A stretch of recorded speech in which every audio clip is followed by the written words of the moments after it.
Hi friends, it's Terri Gaines, independent demonstrator with Stampin Up. In this video tutorial, I'm going to share a fun packaging idea for these chocolate Santas. I found these at my local grocery store. It came in a box with 3 of these Santas, but I do believe I've seen these where you can purchase them individually. So what I did was I measured the Santa, the width of the Santa, the thickness of the Santa, the height of the Santa, and determined what size my card base needed to be, or my card stock. I do have the measurements available on a free PDF that you can duplicate this project. If you like my free PDFs, I would love to have you subscribe, like, or even watch my videos from beginning to end. I would so appreciate that. It does take time to draw these up, to get everything pulled together and to do these tutorials. So your thank you to me could be just watching my videos, liking them. I would so appreciate that, and sharing my tutorials with your friends. So let's get started. So I've already determined what size you need to create your cardstock. It is 5.5 by 4 3/4. Along the 5.5 inch side, it is scored at 3/4 of an inch. So I'm going to score this at 3/4 of an inch. It is scored at 2 3/8 of an inch. It's scored at 3 1/8 and 4 3/4. So those are the score lines for this. And then along the 4 3/4, which means I'm going to rotate this and then score along this edge, it's scored at 4 inches. I am using my Simply scoring tool. I love this. Each grid is, or each line is 1/8 of an inch. You can use a paper trimmer with their scoring blade. So I have all of those scored. These are all going to be folded to create a box shape like this, and that's going to be folded down like this. Now you have an option, if you want to, you can texturize this, and I have, for my samples I'm going to share with you, I use the Snowflake, I believe this is called the Snowflake Sky Embossing Folder. It's got these snowflakes and all these, just a nice subtle background. So what I did, this is the end that's got the 4-inch panel is on the top, the 3/4 inch panel is on the bottom. I placed this in my folder. It fits perfect. Run this through my die cutting machine to texturize this. And just like the cooking shows, I've done that ahead of time. And it adds this really pretty subtle texture to this. Now for the graphics on my free PDF, I have shown you the sizes here, the scoring, and a solid line is a cut line, a dashed line is the score line. So now I'm going to show that if we were going to fold this like this, we're going to consider this the top. I'm going to show you where I'm going to cut this before we assemble the box. I'm going to cut up to the score line, up to this score line on all of these additional score lines. So that didn't sound quite right. So what I'm doing, this is 3/4 inch tab, I'm going to cut up on all of these.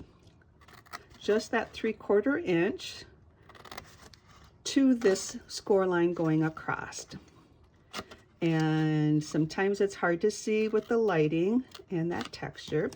And if we're looking at it like this, you can see there's nothing here. So I'm going to cut this one off. So this one gets cut off altogether. I do not have written instructions. This video tutorial are the instructions for assembly.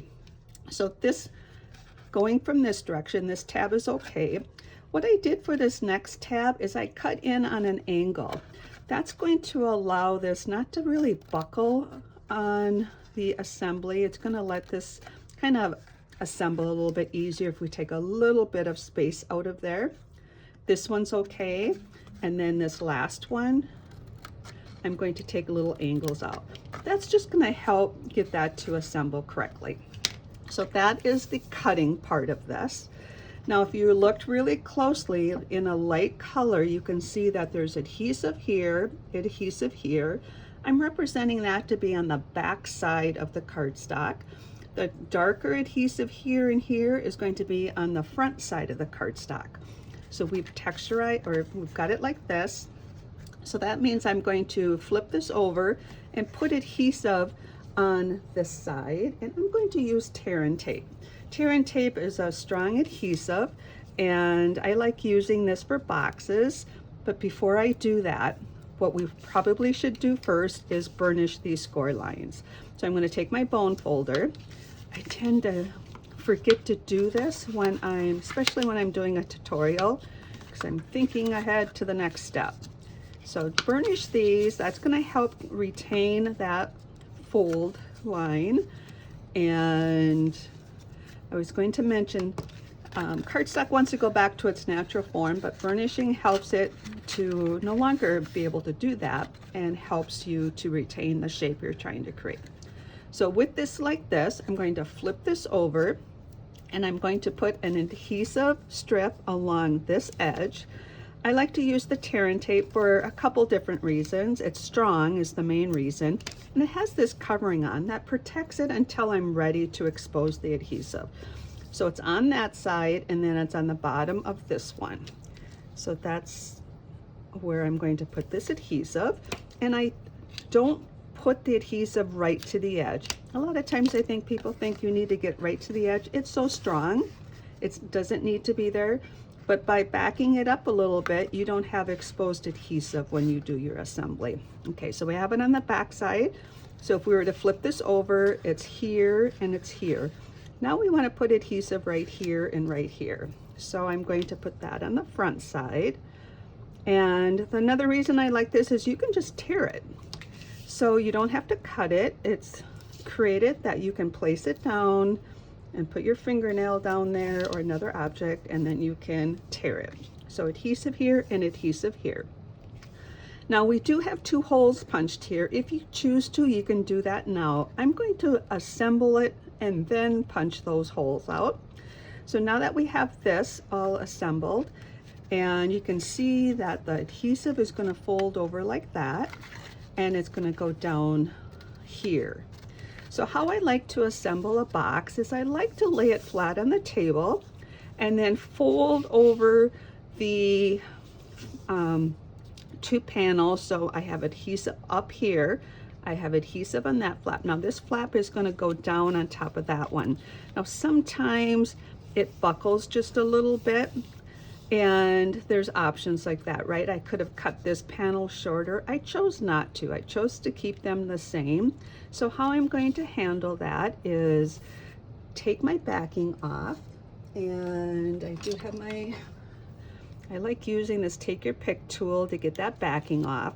If you have trouble getting the backing off, friction and pressure helps release that backing, and also a take your pick tool. So back to this, they are the same width, so you're going to feel a little bit of buckling happen when that closes. Just let that happen, and then I'm just going to flatten it. Okay, does that make sense? Then it flattens. Not that it's going to flatten again, because we're going to put a base to this. Now what I'm going to do is fold this down like this, line those pieces up, and then what I'm doing when I say line them up, meet those, then I'm going to take a punch in. You can take a handheld punch like this and go in. I don't have a punch like this that has the bigger hole. I do have this big tool that will create it. So I'm going to hold this, line that up. Can you see what I'm doing there? I'm lining that up, eyeballing the center there, and punching the 2 holes out. That's how I do it. As I mentioned, you can punch them out, measure them, or eyeball them and do them separately. Now I'm going to put the bottom in. I always like to put one of these end tabs in first. So the one with the adhesive up is going to go first.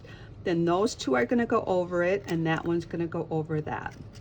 So now what you can do is take the backing off, and this one's going to, this one's going to go down first.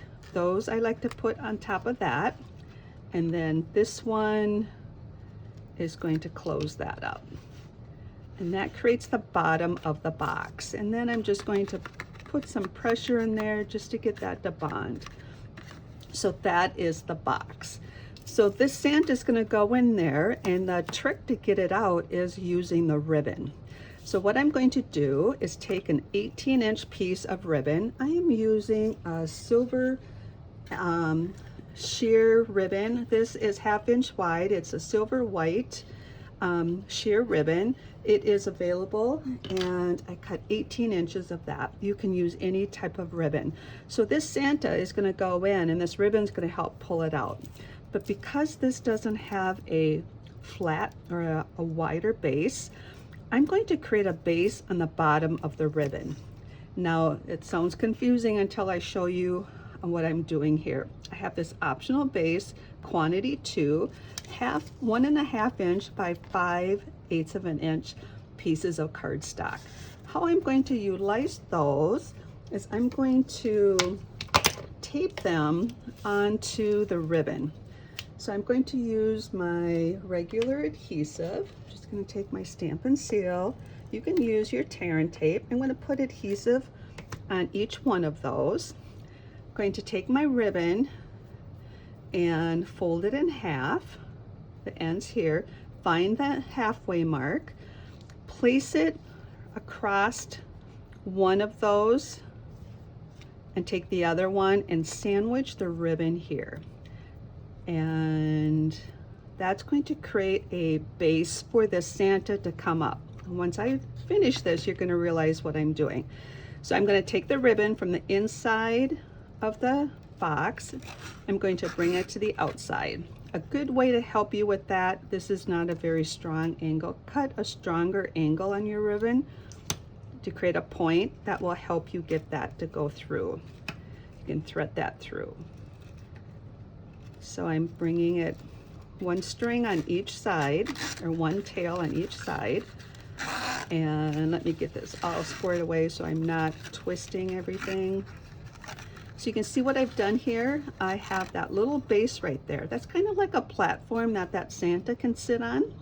So now what I'm going to do before I put that down, I'm going to take these, bring those together, and then do, I don't even know what this kind of knot would be called. I'm going to make a loop with both tails and bring the tails through that loop. So I have about 1.25 inches, 1.5 inches there. And then I have this. Now I'm going to take the Santa, put him on that platform, hold all of this, and push the Santa down. So now the Santa's in that little box, and to pull him out, you just pull the ribbon, and then your little Santa comes out. So now what I also have are some decorating things here.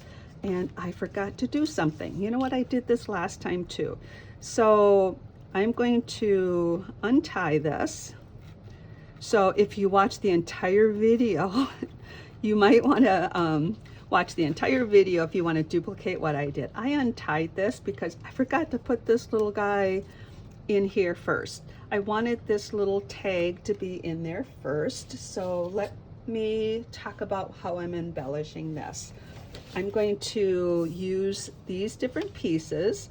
I have a little penguin that is from the Snowy Scenes Designer Series paper. It is part of a suite of product, and it's this Designer Series paper. It's one of these little penguin guys. Now there are dies that will cut out some of those penguins if they don't have earmuffs on. This one has earmuffs, so I hand cut that, but this is available. And then the tree is from, oh goodness, I don't have the name of this tree die. Decorative tree dies. It's this tree die, and I texturized it with that same folder. And this little stamp, Merry Christmas, is from the Humble Home stamp set. And then the tag is from the Greetings of the Season tag. So I used a lot of different things to do this.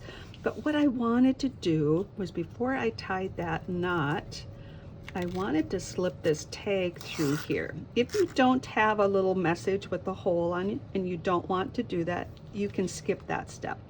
But I should have done that before I tied the knot and put the Santa down. But again, just untie the knot if you want to do that and redo this. So I'm actually going to take the Santa out of there to make sure I got that platform down there level. So let's just go back before I have the platform there. I have that little tag there. I'm going to even these up and make my loop. And this is what happens sometimes when you're doing your project. And so there we have that. Now I can put the Santa back in and push that down, get these to line up, and then you can attach that with a dimensional or some adhesive. And I like using the dimensionals. I'm just going to put a dimensional right down here, closer to the whole part of it, and then attach that. So now I have that attached. This tree that I talked about, I gave you all the details on the product that I used. The project sheet I have will also include all of the product I have and the product codes. So I'm going to put adhesive on this half of the tree and not on this other end, because part of it's going to stick out off the side there, and place that down. And then I'm going to put this little guy on with dimensionals, and I think just 2 dimensionals are plenty. These are strong. They add dimension to your project, and they're a really strong adhesive, so they work great. And I'm just going to put that little guy here. Now, if you wanted to have a to from, you can also add that to the back of the card or projects. And then you pull this up and it reveals that Santa. I have another one that I created with the Designer Series paper and used Pool Party, the same snowflake, falling folder, and Pool Party ink for the tag. And as I mentioned, I have a PDF you can download. It has this graphics, the measurements, the products I've used, a couple photos, and there'll be a link to this video tutorial. The video is where you get the instructions for the project. And I hope you enjoyed this, and this is a fun way to decorate those chocolate Santas. If you have any questions, please reach out to me. I appreciate everybody who watches my videos, who subscribes to my YouTube channel, and who likes my video tutorials. Thanks for stopping by. Take care and happy creating.